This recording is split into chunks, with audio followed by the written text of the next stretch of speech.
Dalaga tayo ngayon ng vitamins ko yung natural herbal. May malunggay siya, nilagyan ko ng malunggay at saka ng sambong. Ayan.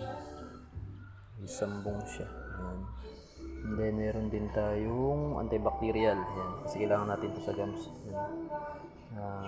Bayabas, dahon ng bayabas. At saka nilagyan din natin ng dahon ng guebano. Ayan. May guebano rin tayo kasi maraming gamot din ng guebano. Din natin siya ng guebano. Ayan, yung dahon ng guebano. And then pinaka burrito ko. Ayan. Tanglad. Ayan. Tanglad. Sambong malunggay guebano at saka yung bayabas. Napakainom na to. Ito yung pinaka the best na natural vitamins na nilalaga ko, ginagawa ko. Every nandito ako sa Pinas. Yung kahit yung bago pa ako ma-onboard, yan ang ginagawa ko. Napaka-effective niyan.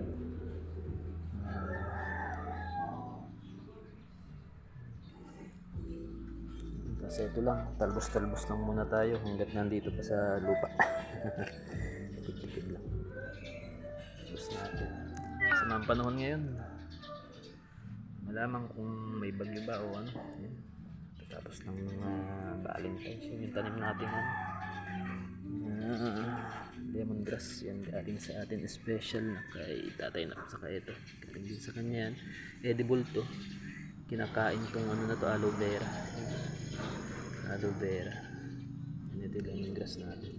Tapos yung tanim na sambong nandun sa may harap, maraming tanim yan, may kakao din, kakao